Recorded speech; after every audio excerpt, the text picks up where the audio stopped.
તો આ બધું તમારા આશીર્વાદ છે.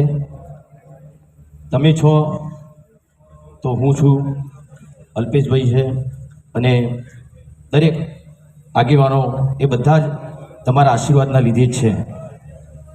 અને આવા નવા આશીર્વાદ હંમેશા સમાજના જે સારા કાર્યો કરતા હોય એમના એ આગેવાનો ઉપર રાખજો. અને વધારે તો કંઈ કહેતો નહીં, એવા બોલવાનું થોડું હમણાંથી થોડું ચાલુ કર્યું છે.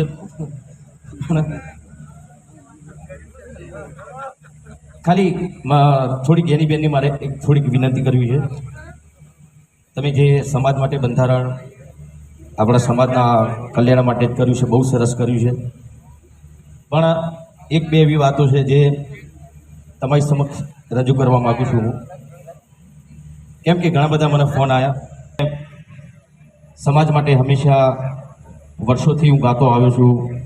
કેમ કે પહેલાં બહુ ઓછું બોલતો હતો. પિક્ચર હોય તો ડાયલોગ બોલવાના થાય,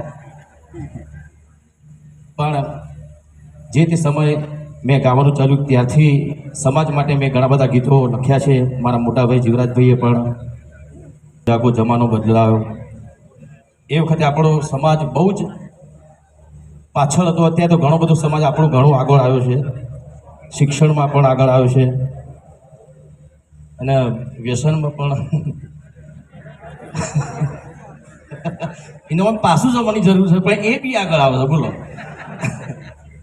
એટલે એમાં પણ પાછળ જવાનું, બધામાં આગળ નહીં આવવાનું. જો આગળ આવવાનું છે તો આવવાનું છે. હા, શિક્ષણમાં આગળ આવો, આવા સમૂહ લગ્નો એમાં જોડાઓ, બાળ લગ્નના કુરિવાજો છોડો, એ બધામાં આપણે આગળ આવવાનું છે. તમે તો વ્યસનમાં આગળ આવી જાઓ છો. એટલે એવું નહીં, બીજા સમાજના બી વ્યસન કરતા જ હોય છે, પણ આપણો સમાજ સૌથી વધારે પાછળ રહ્યો હોય તો એનું કારણ વ્યસન જ છે. અને વ્યસનના કારણે આપણો સમાજ ભણી ના શક્યો, અને ના ભણી શક્યો એટલે વ્યસનમાં ચડી ગયો. એટલે બસ એટલી જ વિનંતી કરું છું કે વ્યસનોથી દૂર રહો, શિક્ષણ અપનાવો. આ સુંદર મજાનું પગલું અલ્પેશભાઈ આપણા માટે જ, આપણા યુવાન મિત્રો માટે કર્યું છે.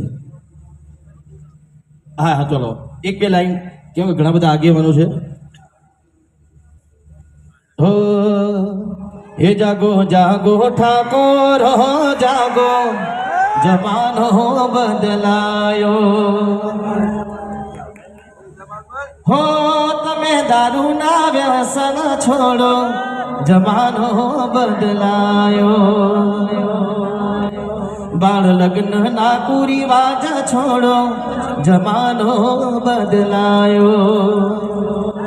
તમે શિક્ષણના માર્ગે હાલો, જમાનો બદલાયો. જાગો જાગો ઠાકોરો મારા જાગો. આમ તો જાગેલો છો અડધી રાતે 3 વાગે, જોવો તમે. હા, કોમ જાગેલો છો, પણ આમ અમુક ટાઈમે શું થઈ જાય ખબર નહીં પડતી. એટલે આવા જાગૃત રહો. ને કે પછી ભાડાને આપી દેવાનું થાય. ઓ હા, એટલે એ બધી પછી જવાબદારી તમારી યુવા મિત્રોની છે. આટલું આપણા સમાજના આગેવાનો આપણા શિક્ષણ માટે કરતા હોય, તમે ધ્યાન ના આપો તો પછી સમાજ ક્યારે આગળ આવશે? એટલે વિનંતી છે, ભણજો અને ભણાવજો. બસ અહીંયા મારી વાત પૂરી કરું છું. આગળ ઘણા બધા આગેવાનો